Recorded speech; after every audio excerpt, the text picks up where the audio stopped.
നമസ്കാരം കേട്ടോ. ഞാൻ ഈ വരുന്ന വഴിക്ക് ഒരു ടോയ് കണ്ട് നോക്കട്ടെ എന്തോന്ന്. ആൾ അനങ്ങുന്നുണ്ട്. നിങ്ങൾ ഏത് സ്കൂളിലാണ് പഠിക്കുന്നേ? ഈ ചേട്ടാ ഇത് എന്തോ സംഭവം? ഇത് നമ്മുടെ ജിം റൂട്ടല്ലേ? ജിം റൂട്ട് ആണോ? ജിം റൂട്ടിനെ കണ്ടിട്ടുണ്ടോ? മനുഷ്യാണോ? ആ, ഒരു സൗണ്ട് കേൾക്കാം അല്ലയോ? എവിടെങ്ങാണ്ടൊരു സൗണ്ട് കേൾക്കുന്നില്ല. ഇത് ഇതിലെ ഓട്ടയോടാ? ഓട്ടയില്ലയോ? ആണോ പെണ്ണോ? ആണാണോ? അത് ശരി. ഈ പിള്ളേരോട്ട് എന്താ പരിപാടി? അത് ശരി. ഇഷ്ടപ്പെട്ടോ? അടിപൊളിയാണോ? പാമ്പൊടിയാണോ? പാമ്പൊടിയാണോ? കരടി കരടി. അതാ.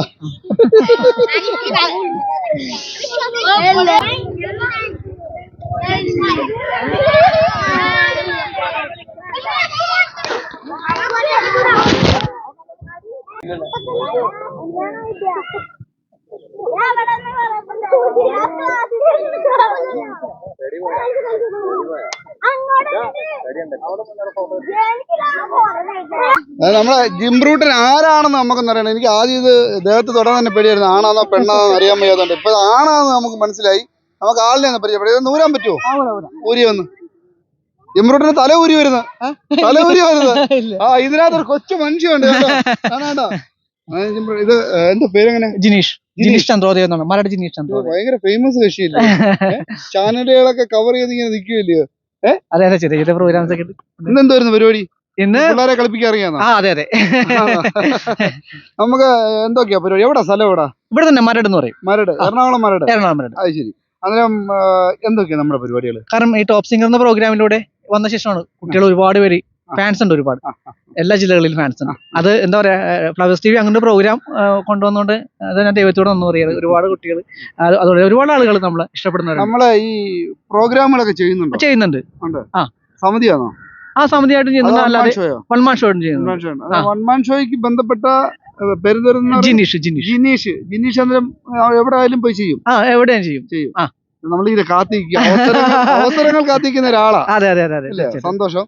ജിനീഷിനെ പിന്നെ കണ്ടതും പരിചയപ്പെട്ടതൊക്കെ ഒരു നിമിത്തമായിരുന്നു. വന്ന വഴിക്ക് പിള്ളേരെ കളിപ്പിച്ചുകൊണ്ടിരിക്കുന്ന കണ്ട് വേറെ എന്തൊക്കെയുണ്ട് പരിപാടികൾ എന്ന് പറഞ്ഞാൽ കൂടുതലും ഫിഗർ ഷോ ചെയ്യുന്നുണ്ട്. ആരാധ്യം ചെയ്യാത്ത ഫിഗർ ഷോകളാണ്. സുഭാഷ് ചന്ദ്രബോസ് പോലുള്ള നേതാക്കന്മാർ, അങ്ങനെയുള്ള ഇത് ഒരുപാട്, പിന്നെ തിലകൻ, അങ്ങനെയുള്ള ഒരുപാട് ആളുകളുണ്ട്. അത് നമ്മുടെ പുള്ളി പഴയ കാലത്തൊക്കെ ചെയ്യുന്ന പോലത്തെ ഫിഗറുകളുണ്ട്. പഴയ കാലത്ത് അത് അങ്ങനെയൊക്കെ ചെയ്യുന്നുണ്ട്. പിന്നെ ഇപ്പൊ കൂടുതലും കണ്ടുപിടിക്കുന്ന പ്ലാസ്റ്റിക് കവറിന്റെ എഫക്റ്റുകൾ ഒരുപാട് പ്രോഗ്രാം ചെയ്തിട്ടുണ്ട്. പിന്നെ ഇപ്പൊ ലാസ്റ്റ് വരുന്നത് നിഴല് വെച്ച ഫിഗർ ഷോ ആണ്. അതിന് ഭയങ്കര ബുദ്ധിമുട്ടാണ്. കാരണം വെച്ചാൽ നമ്മള് ഒരു ഫിഗർ ചെയ്യുന്ന പോലെ അല്ല അത്. നിഴലിലെ കറക്റ്റ് ആ പോയിന്റ് കറക്റ്റ് ആയാൽ മാത്രമേ ആളുകൾക്ക് ഇന്ന ആളാണെന്ന് മനസ്സിലാവൂ, ഇല്ലെങ്കിൽ അറിയത്തില്ല. അപ്പം അതാണ് അവസാനമായിട്ട് ഞാൻ കൊണ്ടുവന്നത്. സംഗതി സാധാരണ കലാകാരന്മാരും ഒക്കെ ആവശ്യം പോലെ കാണും. പക്ഷെ വെറൈറ്റിയാണ്, ഫുള്ള് വെറൈറ്റി ഉണ്ടെങ്കിലേ നമുക്ക് പിടിച്ചിരിക്കാൻ പറ്റുള്ളൂ. ഫീൽഡിൽ പിടിച്ചിരിക്കാൻ ഫീൽഡിൽ പിടിച്ചിരിക്കണമെങ്കിൽ വെറൈറ്റി ഒക്കെ വേണം. അതെ അതെ, ഉറപ്പായിട്ട്. എന്നാലും ഇതൊരു വല്ലാത്ത രൂപമായി വീട്ടിൽ നിന്ന് എങ്ങനെയാണോ വെറുതെ? ഇത് വൈഫാണ്. ഇദ്ദേഹം ഇങ്ങനെ ഈ പുതിയ പുതിയ കണ്ടുപിടുത്തങ്ങളൊക്കെ എങ്ങനെ ചെയ്യുന്നു? അതിങ്ങനെ ഓരോ സമയങ്ങളിൽ ഇങ്ങനെ പരീക്ഷണങ്ങളാണ് പുള്ളിക്ക് മെയിൻ ആയിട്ട് പരിപാടി. പിന്നെ വീട്ടിലിരിക്കുമ്പോൾ ഞങ്ങളോട് ചോദിക്കും, ഇതെങ്ങനെയുണ്ട്, ചെയ്യാൻ പറ്റുമോ, കൊണ്ടുപോകുന്നൊക്കെ ചോദിക്കുമ്പോൾ ഞങ്ങൾ സമ്മതിക്കും.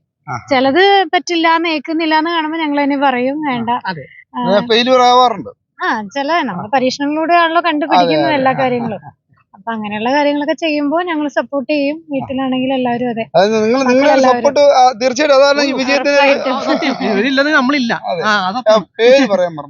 എന്റെ ഒരു ചിത്ര. നിങ്ങള് ഇങ്ങനെ എത്ര വർഷമായി വിവാഹം കഴിഞ്ഞു? ഞങ്ങളിപ്പോ 19 വർഷം. 19 വർഷമായോ? എന്റെ ദൈവം, രണ്ടുപേരെയും കണ്ടാ പറയണ്ടേ ഇതൊക്കെ. അത് ശരി. അന്നേരം ഈ കണ്ടുപിടുത്തങ്ങളൊക്കെ ഉണ്ടാവുമ്പോ ഈ ഉറക്കങ്ങളൊക്കെ ഉണ്ടാവാറുണ്ടോ രാത്രി? ഇല്ല, ഉറക്കം പൊതുവെ ഉറക്കം അധികം ഇല്ല. പിന്നെ ഓരോന്നും ചിന്തകളാ. കാരണം പാട്ട് എഴുതും, കഥ എഴുതും, അങ്ങനെ ഇത് മാത്രല്ലല്ലോ നമ്മുടെ പ്രൊഫഷൻ. ഇപ്പൊ പുതിയൊരു പറഞ്ഞിട്ടൊരു ടീമിന് വേണ്ടി പാട്ട് എഴുതിക്കൊണ്ടിരിക്കുകയാണ്.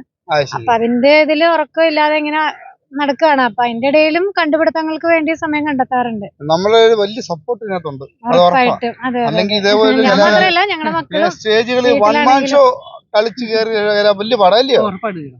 ഒരു സംഘടന എന്നൊക്കെ പറഞ്ഞാൽ എന്തും ആവാം. പക്ഷെ ഒരു വൺ മാൻ ഷോ ഭയങ്കര പാടാ. അതെ, നമ്മളൊരു 10 പേര് കൂടി ടീമാണെങ്കിൽ നമുക്ക് എന്തും ചെയ്യാൻ പറ്റും. പക്ഷെ ഒരാളായിട്ട് മുന്നിട്ട് പോകാൻ പറ്റും. അതെ, നമ്മുടെ പ്രേക്ഷകര് ഒന്ന് മനസ്സിലാക്കുക, ആർക്കെങ്കിലും വിനീഷിന്റെ പ്രോഗ്രാമുകൾ സ്റ്റേജിൽ കളിക്കണമെങ്കിലും അതേപോലെ പല ഫംഗ്ഷനുകളുണ്ട്, അതിനകത്തൊക്കെ വിനീഷിന്റെ വൺ മാൻ ഷോ ചെയ്യാൻ തയ്യാറല്ലേ? പിന്നെ ഉറപ്പായിട്ടും തീർച്ചയായും തയ്യാറാണ്. ഞാൻ നമ്പർ ഒന്ന് തരണം.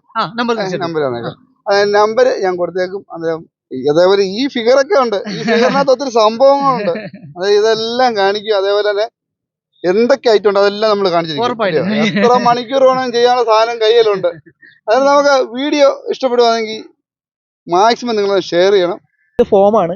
ഫോം എന്ന് പറഞ്ഞാൽ അറിയാം, നമ്മൾ ആർട്ടിനൊക്കെ ഉപയോഗിക്കുന്നത്, പൂക്കളും കാര്യങ്ങളും ഉണ്ടാക്കാൻ വേണ്ടി ഉപയോഗിക്കുന്ന സംഭവമാണ്. അപ്പോൾ ഇതുകൊണ്ട് നമ്മൾ ഈ വെടിക്കെട്ടിൽ ഉണ്ടാകുന്ന കളർ ഉണ്ടല്ലോ, അതിപ്പോൾ നിലയായി പൊട്ടുന്നത്, അത് നമുക്ക് ഇതിൽ എങ്ങനെയുണ്ടെന്നൊക്കെ നോക്കാം.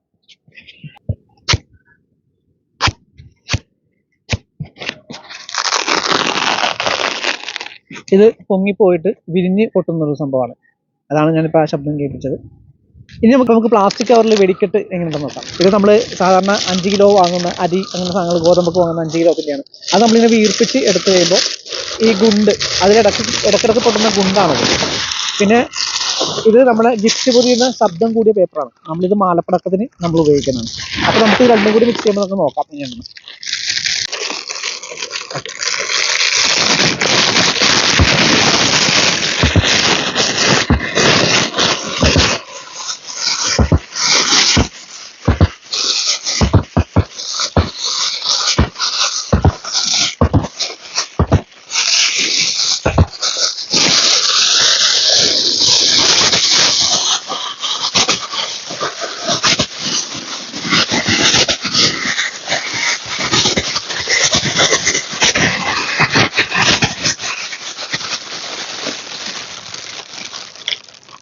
ഇത് നമ്മളെ വീടുകളിൽ നമ്മൾ വാങ്ങുന്ന പുട്ടിൻ്റെ കവറാണ്, പുട്ടുപൊടിയുടെ കവറാണ്.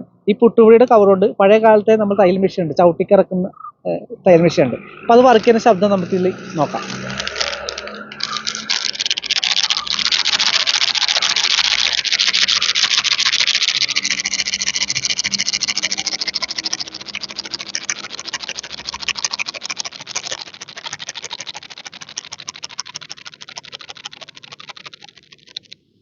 അപ്പം ഇതേപോലെ തന്നെ പുട്ടിൻ്റെ പൊടിയുടെ കുറച്ച് കട്ടി കൂടിയ പുട്ടുപൊടിയുടെ കവറുണ്ട്. അത് വെച്ചിട്ട് നമ്മൾ ആപ്പ ഓട്ടോറിക്ഷ പോകുന്ന ശബ്ദമുണ്ട്, ആപ്പയുടെ അടിച്ചടിച്ച് പോകുന്ന ശബ്ദമുണ്ട്. ആ ശബ്ദം നമുക്കിവിടെ നോക്കാം.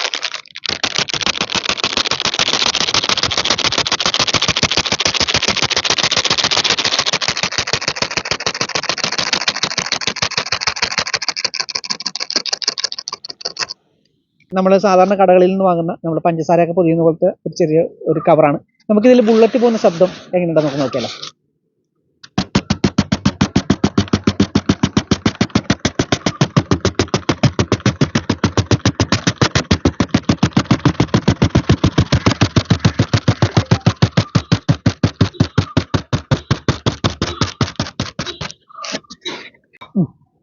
ഇത് നമ്മൾ വീടുകളിലൊക്കെ ജാമും പിന്നെ അതുപോലെ തന്നെ നമ്മൾ പങ്കജകസ്തൂരി പോലെയുള്ള സംഭവങ്ങളൊക്കെ വാങ്ങിച്ച് ഉപയോഗിക്കുന്ന പ്ലാസ്റ്റിക്കിൻ്റെ ടിന്നാണ്. ഇതുകൊണ്ട് പഴയ ലാമ്പിയുടെ ഓട്ടോറിക്ഷ പോകുന്ന ശബ്ദം നമുക്ക് ഇതിൽ നോക്കാം എങ്ങനെയുണ്ടെന്ന്.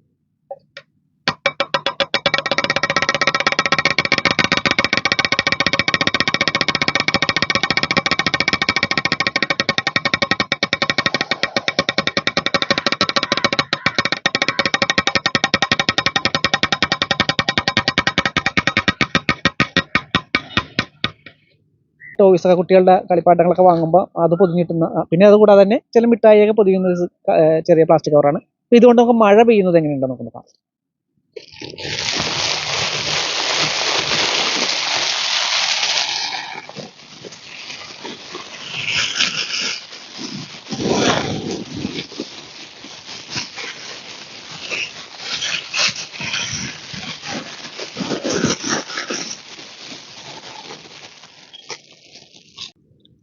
ഇപ്പം ഞാൻ നേരത്തെ പരിചയപ്പെടുത്തിയ പോലെ തന്നെ നമ്മൾ ഗിഫ്റ്റ് പൊതിയുന്ന ശബ്ദം കൂടിയ പോലെ തന്നെ ശബ്ദം കുറഞ്ഞൊരു ഗിഫ്റ്റ് പൊതിയുന്ന പേപ്പറാണ്. അപ്പോൾ ഇതിനുള്ളിൽ നമുക്ക് തീ എരിയുന്ന ശബ്ദം നമുക്ക് നോക്കാം.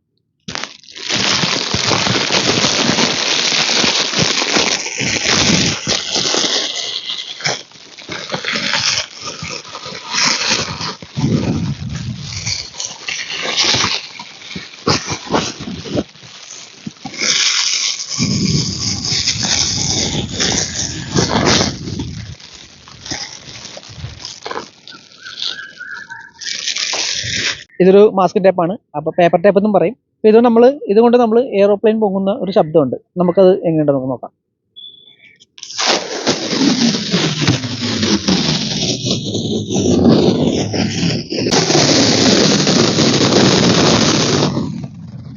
ഞാൻ നേരത്തെ പരിചയപ്പെടുത്തിയ മറ്റേ കവറാണ് നമ്മുടെ കുട്ടികളുടെ ടോയ്സ് ഒക്കെ വാങ്ങുന്നത്. അപ്പോൾ പിന്നെ ഇത് നമ്മുടെ A4 പേപ്പറാണ്. അപ്പോൾ ഇതുകൊണ്ട് നമുക്കൊരു മഴയും അതിൻ്റെ ഒപ്പം ഒരു ഇടിവെട്ടും എങ്ങനെയുണ്ടെന്ന് നമുക്ക് നോക്കാം.